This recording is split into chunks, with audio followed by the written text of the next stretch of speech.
Welcome to another episode of the On the Pursuit podcast. We connect with 6, 7, 8, even 9-figure entrepreneurs, because they're successful. So we need to know how they became successful and how we can get you to become successful even faster. On today's episode, we got a friend of mine, colleague, business partner. And I feel like the best way for you to build relationships is to get money together. Yes, sir. It's 2024, right? No one wants to have their brain picked.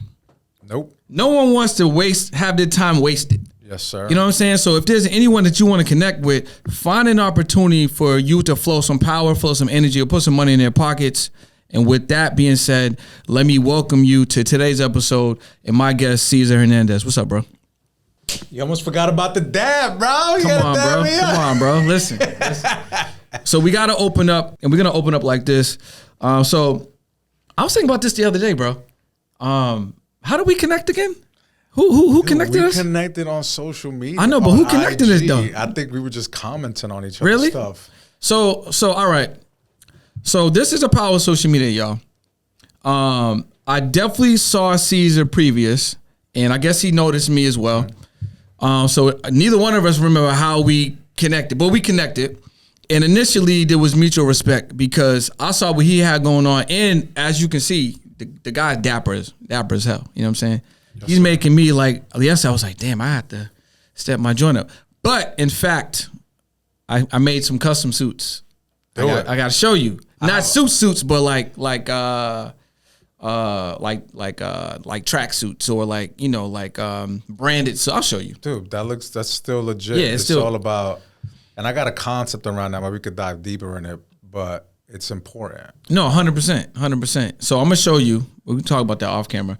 But I like the way. So my guys always put together, right? Brand is extremely important. If you are seeing Cesar for the first time, what do you notice? Right? Clean suit, hair. Like the dude's specimen. He got everything together, and it's down to the details. So he got the watch. You know what I'm saying? His tie got the small little insignias in there. My man's always down to the details, but that's part of his brand. Yes, sir. Why is that important to you? Well, 3 things, right? I would say the first thing is you got to look at what a suit represents. It doesn't necessarily have to be a bespoke suit or it's the presentation. Yeah. Right? So suit comes from the word in French to follow. Ah. Right? And only courtesans or like people within the court of a king were allowed to wear suits. So generally suits weren't reserved for everyone. Correct. You had to be in a certain category to be able to disdain and wear a suit. And then when you're wearing the suit, you automatically distinguish yourself. 100%. So you're like, whoa, because you ain't wearing suits and going out into the farm. You're wearing suits only because you're in the presence of the aristocracy, kings, the royal court, dukes. So imagine when you see somebody rocking a suit back in the day, it was like, whoa, I'm noticing immediately. Yeah, this guy, that's somebody. what it means to follow, right? And then the Italians took that further and they created this entire discipline on suiting and branding called Spresatura. Gotcha. And what Spresatura means, it's calculated nonchalance. Got you. So you want to look good, but you want to make it seem as though it's very natural. And I think you do that very well. Nonchalant. Yeah. That it's everything that I do it with some sort of strategy involved. It's a conversation. Yeah. But I want to come across as like he kind of just put it together, but it's tasteful. Yeah, right? yeah. And then the last thing is I had a mentor who did very well, over 500 million. And when I told him about my company and what I'm trying to do, you're doing, not trying to do. No, this is back in the day, right? This is like just me messing around. Okay, got you. And I'm thinking he's going to talk to me about P&Ls, right? Our first conversation, she goes, dude, you got to go get a good suit, you got to go get a good watch, and you got to go get a pocket square. And I was like, why? And he's like, because the people that you want to engage with are going to notice these things. And he was right. I think 6 weeks later, I had a suit, I had a proper watch, and I struck a conversation with someone, and we talked about watches and ties. And then he looked at my hanky and was like, "Oh, that's a beautiful hanky. I'm gonna hire you because you pay attention to detail. $5K a month." Yeah. And I was like, "Whoa!" How much was the suit? The suit at that time was $1,200. So you paid like $1,200, and it grossed you $5K a month. So that brought you in about, what's that? That's $60,000. Basically. Yeah, around there. So a $12K investment brought you being a client for a year. 100%. Right? Yeah. And so, calculated nonchalance. I calculated that, look, I'm making this investment for this specific reason, right? And ultimately it worked out. But then I take that and I transition that into almost everything that I do now.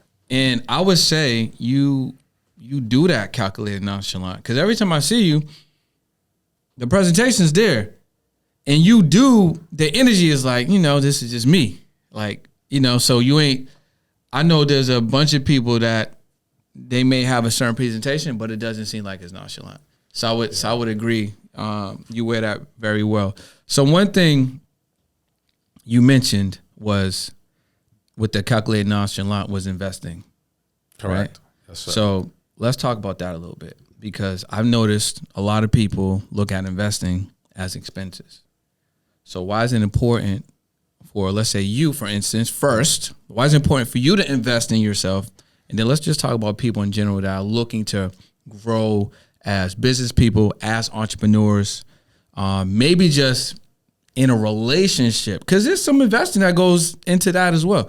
So how has investing yourself continued to pay off? And then why would you encourage other people to invest in themselves? Well, I'll say number one, you are the optimal product. Before you sell a widget, before you sell a product, you are it, right? So you are your company initially. So when people relate to your company, they're relating to you. So they may want to do business with you, but because there's nothing there that attracts them to you, they may not want to do it, right? Now, flip that. Hey, I have an optimal product. My competition has an optimal product, but I like this guy, this gal. I like this brand. I align with this brand. And so I'm going to work with them. I hear it all the time. By the time I speak to a client of mine or a prospect, I know them. I know what their challenges are. I know what they're going through. I know what they eat. I know what they wear. I know what they're watching. I know what they're reading. So I'm talking to the same person over and over. So when they speak to me, they're like, wow, you understand me. You get me. And maybe I could hire a McKinsey and not an Omni, but you get me. I'm going to work with you. And this has happened, right? But that's because I made the investment in myself to look a certain way, to speak a certain way, to educate myself in a particular fashion, because when I speak to individuals that want to work with me, or even my community, like my collective, I'm attracting likeness, right? Likeness. And that's how we connected. No, 100%. Because once we spoke to each other, we spoke the same language, right? It was like, ooh, this is a member of my tribe. It may not be an immediate tribe, but maybe it's an adjacent tribe. Yeah. I could rock with this person. We're going to work together. Yeah. And ultimately, as human beings, we're tribal creatures. That's a fact. We're tribal creatures. It is what it is. So we want to work with people that we engage with, feel comfortable with, and that they understand us. And you are your biggest product. So you need to invest in yourself, whether it's branding, if it's PR, or even down to like how you look. That's your initial investment. I guarantee you, you buy a Rolex and you're hanging out with other people that have Rolex, they're going to talk to you about your Rolex. You're going to engage a conversation. And if they can afford $20K for a watch, they probably can afford your services. 100%. Yeah. So what about, let's now just talk about other people. Yes, sir. So everyone seems to want to get things for free, or they want to finesse. or they want a back door, right? Why is it important, based off what you just shared, for someone listening or watching that wants to level up in their life, in their business, that want to be, connecting with certain individuals, that want to be looked at a certain way, that want to get access to information? Why is it important for them to actually make that investment, and how does that help them psychologically level up? Because it's not always about the money. The money, you can blow the money, get the money back. But growing your mindset, getting around certain people, maybe being mentored or getting access to like a program or a consultation, something will really change the game. So why should people really take that more seriously and not second guess investing in themselves? Well, easy, right? If you're expecting value for free, it legitimately isn't value, right? Value has an assigned valuation. I like that. Value has an assigned valuation. It legitimately has an assigned valuation. It's unit economics, right? So if you're trying to get a widget or something of value without an assigned piece of value, you're basically brokering nothingness. So if somebody says, hey, I got this free thing, which is zero, what you're gonna receive is, guess what? Zero. So you think you're getting something for free, but the basic law of economics is there are no free lunches. Literally. Even by you talking to somebody that says they're gonna give you something for free, they just ate up 30 minutes of your time that you will never get back. Yeah. That you potentially drove there, that you spent resources to dedicate that time of a perceived value that is zero. So you shouldn't look into, hey, let me get something for free. What you could do is leverage value. Hey, you have this assigned value of this worth X amount. How about I leverage what I have, and then we can make something work. Now that's different.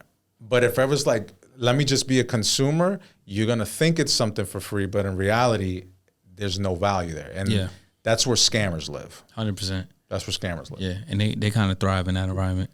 Oh, and right now, everybody's scamming. Yeah. Everybody's scamming. Because you said something else. You said education, right? For me, education's paramount. Why? So that I can spot the BS. Yeah. So when people speak to me and they start talking a good game, I'll hear certain things and I'm like, whoa, you're lying. Whoa, that's a lie. That's wrong. You're not really an executive coach. Yeah. That's not a real business principle. That's not how you run strategy. And so I'm up on game, right? And so education's super important. So you should purchase things that are going to give you an education for that you can increase your value. Yeah, I would agree with that. So listen, I'm looking right at y'all. If y'all are looking to level up, don't ask for the discount. If you can get a good price, get the good price.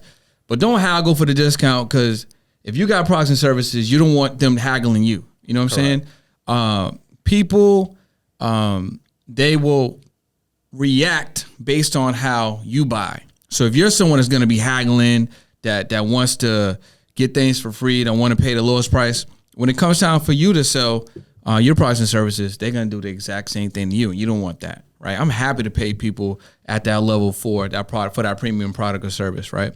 So let individuals who maybe are learning about you for the very first time know a little bit about who you are and what you actually do. Because you move in front and in the back. Yes, sir. But you're connected with a lot of individuals, and you're actually helping a lot of people in their lives and in their businesses. So if people are just learning of you for the very first time, break down who you are and what you do. Absolutely. So I founded a consulting practice called Omni Public.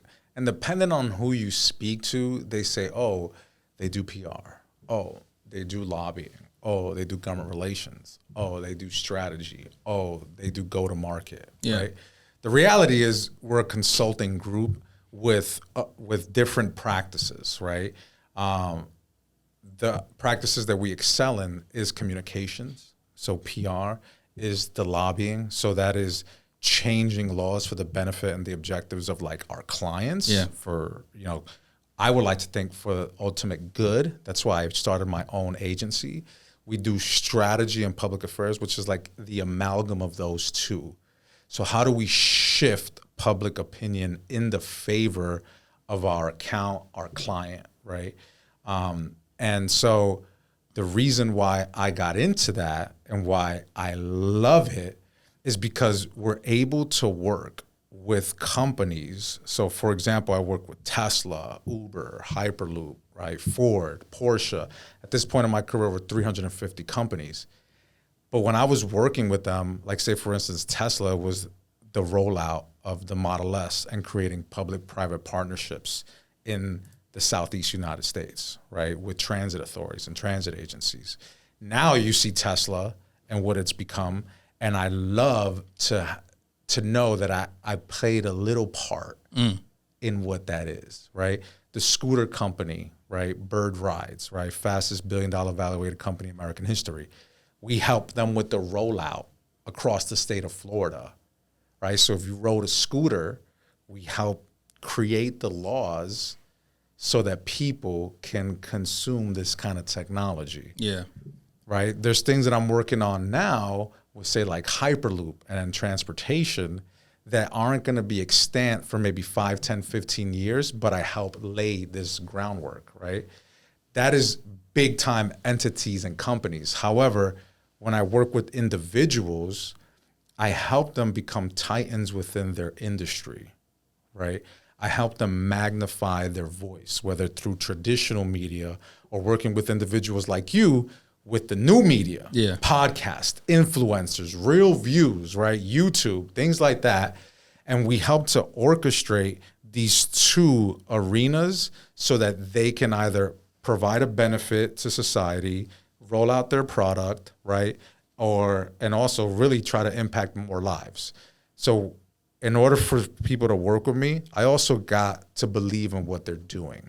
Because I understand that ultimately what I do is produce like propaganda, right?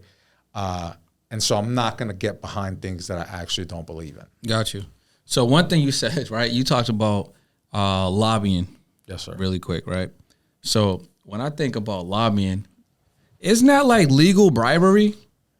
I mean, with lobbying, I mean, there are some things within the realm of lobbying that are misnomers, right? That are just, I'm talking about just like So I can pay to persuade. Correct. Yeah. Now, but this is how it occurs within that arena. Okay. Right. So you can't pay a public official directly, right? You can't say, "Hey, do this for me." This is the invoice. Yeah. That is illegal. And Florida has some of the strongest lobbying laws. They're called sunshine laws. So, for example, public officials can't have a meeting together out in public without being in front of like an actual public office. So, for example, you can't have 2 city council members hanging out, grabbing coffee, talking about public policy unless it is noticed. It has to be a noticed public hearing for public officials to come together. So noticed, you mean it has to be like, it has to be in public for the public. So the public has to be aware of it prior to it even occurring to give them the opportunity. They can't even hang out and talk. City council, county commissioners, et cetera. But don't that happen anyway behind the scenes? So they're not supposed to. And I mean, we have really tough laws in the state of Florida. Or another thing is you can't purchase anything for state officials or city officials. Like you can't buy them a cup of coffee. If they get anything within a certain amount, they have to report it. So they can't go to games. You can't say, "Hey, I'm going to get you a ticket courtside to the Miami Heat," right? They have to pay for it. So, however, within that realm, there's rules of the game. So break down these rules of the game. So you may not give directly, but maybe they're running for office. So you can donate to the campaign. And maybe they want a donation, right? That's perfectly legal. You can support and back specific candidates. Nothing wrong with that, right? You can give up to 2 Gs personally. You give up to 2 Gs for each entity that you own. 2 G's for every single person within your household. And if you reach a limit, they have something called political action committees that you can give to that are uncoordinated, which means that they're not supposed to be in coordination with each other, but are distributing funds and resources on behalf of a specific candidate. Okay. So that is a way of being able to work with specific candidates that you may want to support. Now, if they also support specific initiatives of yours, that's on them. Got you. So basically, you're saying it's legal bribery. I'm saying there's rules of the game, and these are the rules of the game that good people adhere to. I think that's what's interesting is that the way that you broke it down is that it's not a direct ask with a gift associated with it. Like you said, it's rules of the game. Strategic. We're playing chess. Yes, sir. As long as you understand, in which what part of the strategy or the game you can be in accordance with, you get the green light. I guess it's just like it's politics. It's sports as well, right? Because there's certain ways for you to play the game. You can't play basketball. You can't take a basketball shot that's out of bounds and it's going to count. Politics is deadly. Yeah. It's not a game to play without a certain level of intimacy, right, as to what you're doing.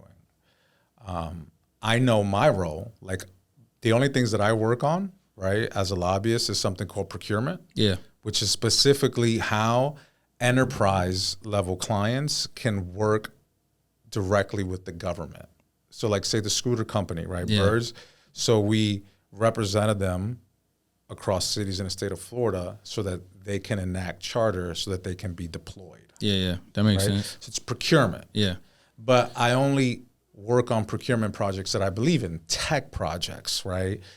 We did another procurement project, which was an app for the blind to navigate spaces. So people are like, lobbyists. I'm like, blind people can navigate city parks and cities because of my advocacy efforts, right? You can ride share because of my efforts and micromobility, right? So I stick to procurement, and then another thing called appropriations. And what appropriations is when you formally are asking the government to fund you as long as you are within a specific like project or like grant project. So for example, I lobbied to get $1.2 million for the creation of new foster housing for foster youth, right? So I lobbied the government to support that project for foster youth. I can sleep at night. Good projects, tech, equity, right? I feel good. Yeah. So that's why I have my own shop, is because I can pick and choose what I want to work on. Got you. Do you feel like politics on any level, even city, state level, is something that the average, person, right? Let's say, whether it's someone like an employee or just, entrepreneur, just a citizen of the United States, should average working class individuals and even students have some level of knowledge of how politics works? Do you feel like it's important for the average person to understand? Yeah, I think you should have a basic civics understanding. So when you say basic civics understanding, what would that be? City, right? How things are moving and shaking? Yeah. Number one, what kind of city you operate within? Is it a strong mayor form of government? Is it a weak mayor form of government? Is it a city manager form of government, right? Because you may be saying to yourself, you know what, I'm going to take down that mayor and they're not good for my city, but really the mayor's not in charge, it's the city manager. And the mayor's just a glorified city council member. And you wouldn't know that unless you knew basic civics, right? So do you think it's important for when someone moves? So like I'm about to move to Florida, right? So let's use me as an example. As I'm moving to a whole new state, it's different from California, obviously. So when people move to a new place, do you think they should understand how things like the laws of the state, the laws of the city, they should understand how that's moving? Because most people move and they don't know anything. Well, I would say yes, but are they going to do it? No. But if you're a business owner and you're an entrepreneur, absolutely. So let's break that down. Absolutely. A business owner moving to a new city, right? They're an entrepreneur. Let's say they making 20, 40K a month. Let's they straight. Or maybe they making 10K a month. They doing decent. They got some money coming in.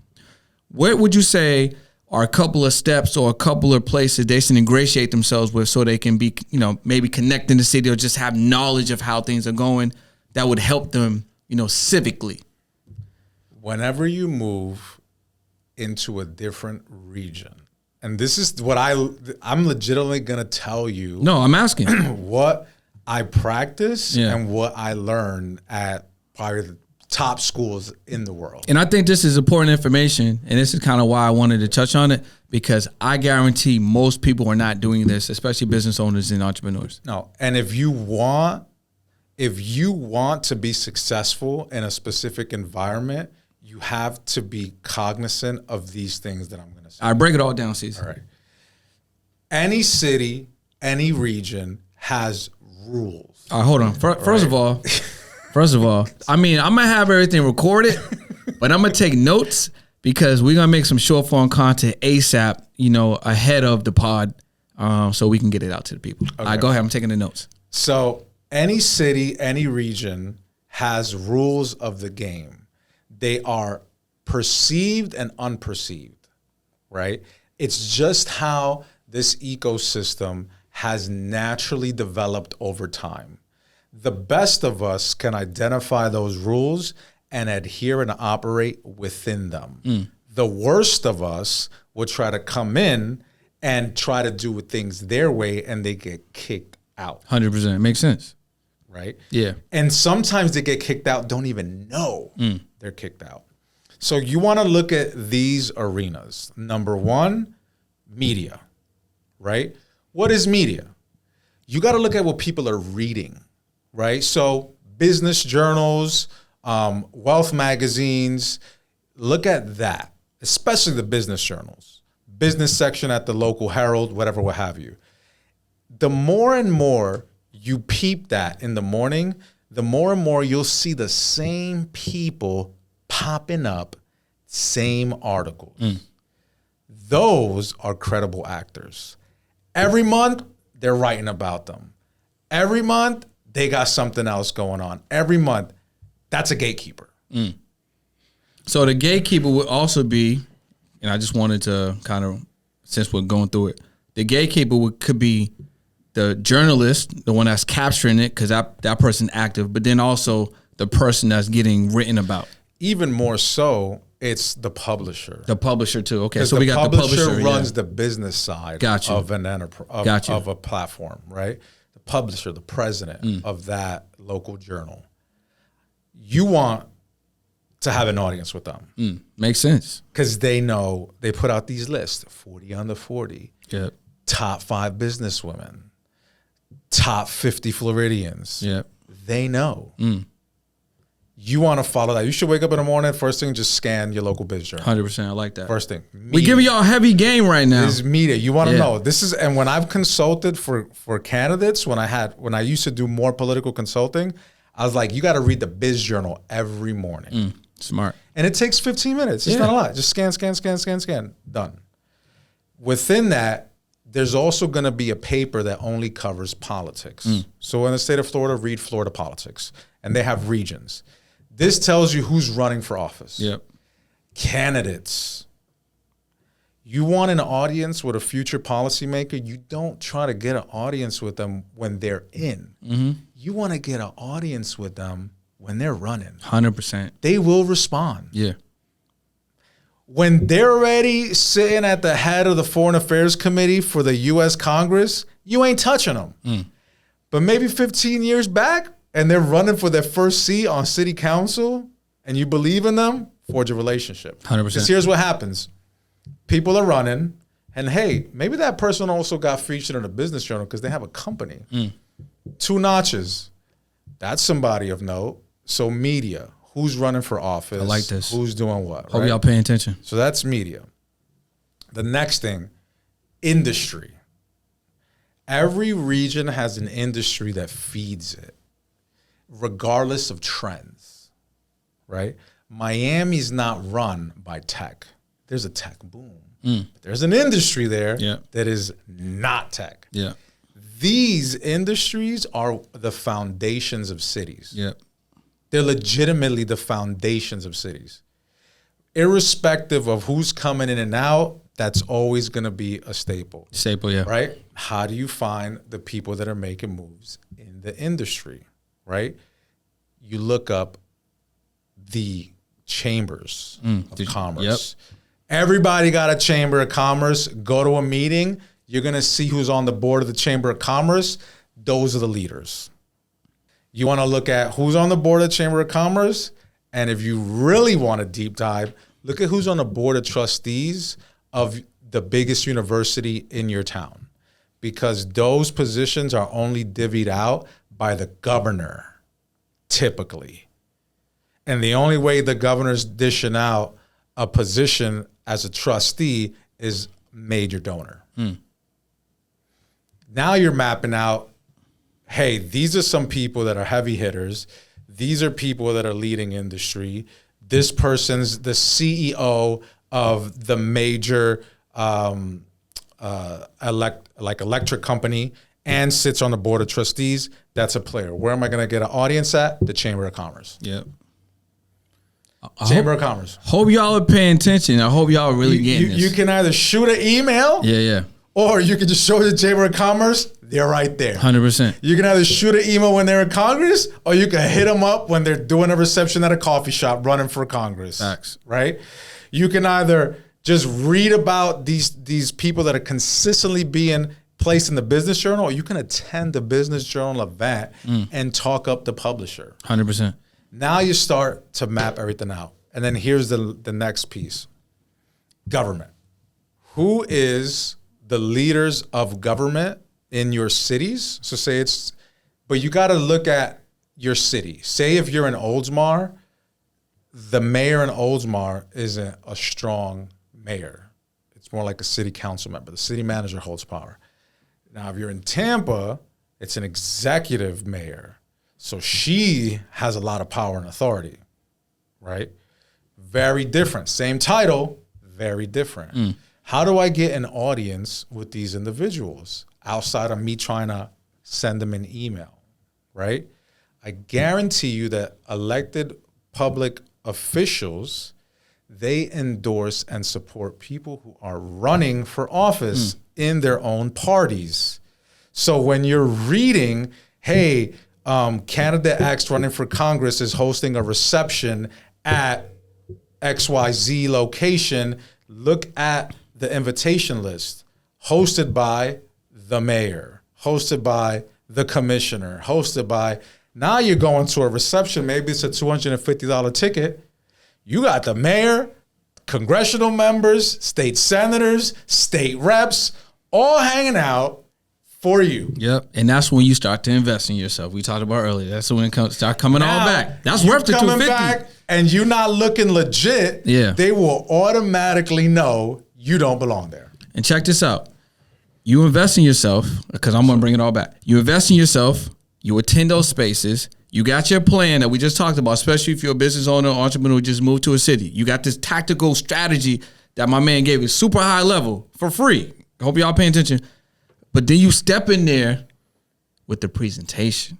Yes, sir. You got your branding. You got your branding popping off. You got your look mapped out. You got your nice suit. You might even pull up with if you're single, you might pull with a really nice partner. Yes, sir. Someone that's going to complement your level of cachet as you're moving and shaking in a space that they're going to notice that you're new because you haven't been there before. Correct. And you're moving with intention. You have the right mindset. Like, you know what? I'm going to meet as many people that I can that's on my list or that I know about, but I'm also going to meet other people, and they're looking at you too because of your presence. Correct. Bro. And we're going to go back to what we said, but you're there to offer value. Maybe I got a podcast. Hey, you running for office? I got 1,000 subs. I got 4,000 subs. I got 10,000 subs. I got X amount of followers. Let's get you on a podcast. Facts. Now you're formulating a relationship. Maybe you have an ask. I don't know what that ask is, right? Hey, maybe I would love to learn how to work with the government. Oh, fantastic. Let's put you in contact with my director of procurement. Great, here's my number. Maybe you get a text message from somebody on the campaign staff. Hey, we have another reception. It's 250. Can I put you on a host committee? Yep. Yes, ma'am. Absolutely. Let me know when and where, and I will be there. 100%. Now, you see it's the rules of the game, perceived and unperceived. The best of us are patient, identify the rules of the game, adhere to them, and then insert yourself into the ecosystem. Whenever you try to challenge these rules, you get identified quickly and you get thrown out. Yeah. Listen, we're going to have to do a part 2. We're going to have to do a part 2.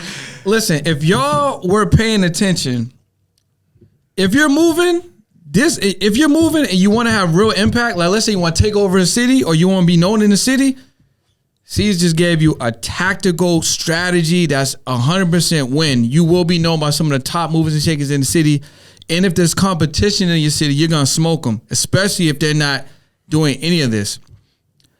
Also, if you're in your current city right now, you can run the same thing. You don't have to move, but you can literally turn up your awareness, your exposure, your notoriety, yes, sir, your overall cachet, the level of value the level of perceived value that your business may have or that you may have, and you're gonna be ingratiated with some of the top people moving and shaking in that city or state. Bro, yes, you just kind of blew the roof off, bro. You know what I'm saying? I'm here to provide value. And this is why you gotta hire him or you gotta work with his team. And you have to have a conversation. And this is why it's worth, if you're watching the podcast, 100% you're getting value. If you haven't watched the podcast, any level or any category in, this is why it's important to identify someone or an agency or a company or a coach or a consultant mentor who has the information or strategy that you need to get you to the next level fast. Yes, sir. You know what I mean? And this conversation that we had, is worth 5, 10K, 20K, bro, easy. Like, honestly, when I come in to do crisis management, I don't even look at it as 10K. And guess what they're doing? They're paying it. 100%. By the time you need me, sometimes it's like you came to me way too late. Yeah. But I know we're pressed for time. But this is how it all, I'm going to close the loop, right?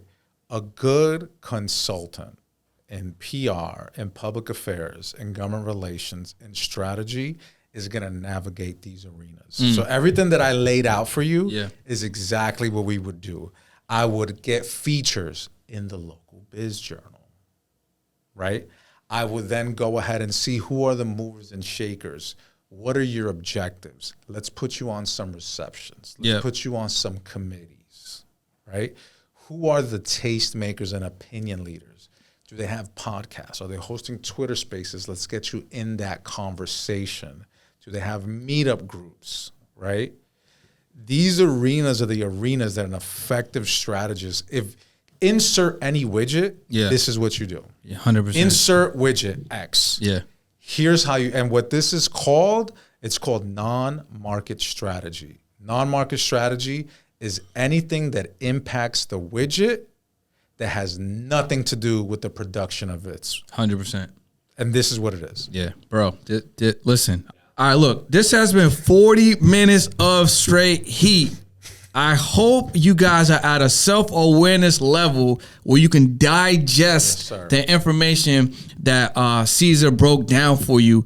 Plus, we talked about how he got to this level, why he's at this level, how the branding, the exposure, and the strategy all tie in. And then if you're in a particular city or moving to a particular city, how, like, you should be aware, but if you really want to dominate the city, you should start placing yourselves in and work with someone like this to get you there. So let everyone know if they're interested in sitting down with you, if they're interested in see if they're a good fit to work with you and your team, right? The agency. Where do they need to go? What do they need to do? And how does it all work? Make sense for them? Yeah, I mean, absolutely. I'm consistently on IG, right? So Cesar Hernandez Prime, or you could email me at ch@omnipublic.global. It's not a bot, right? I do still talk. If you message my company, you're probably going to get someone on my team. If you message me directly, for the listeners here, message me directly. I'm always open to give advice. It'd be awesome if I could work with you. Fantastic. But also if I could even help in a coaching aspect on strategy, I do offer that as well. Bro, this has been absolutely crazy. Make sure you guys head over to the site, head over to the Instagram. Just shoot him a DM. Because if you didn't digest this all, you just want to have, another conversation, we can go back and forth. You got to do it. You know what we just created real quick? I don't know if you have this already. I mean, you have it, but I don't know if you have it. This is a quick little lead magnet, bro. What's that? It's a lead magnet. I'm going to put it together. You should use it. And then just, I'm going to use it. You know what I'm saying? Whatever you do, I'm going to use it. Bro, this has been absolutely crazy. If you're a business owner or entrepreneur and you're in a certain city and you want to get the one up on your competition, or maybe you just want to ingratiate yourself and really take over the space. If you're moving to a new city, you should definitely run this play for sure. It is not a play, it's literally a strategy. Plus, you also need to go, know how the driving rules are important too, because the driving rules in every city are a little bit different. So you should understand that as well. Man, bro, I appreciate you. Absolutely. This has been great. We're going to have a part 2 for sure. And let me just leave it with this. Don't take my word for it. Just objectively. Look at the top individuals that have the strongest brands in your city. Look at what they're doing. I guarantee you they're being featured in local publications. They're hosting events. They're talking to government officials. They're with other titans of industry. And the amalgamation of all these things is their strategy.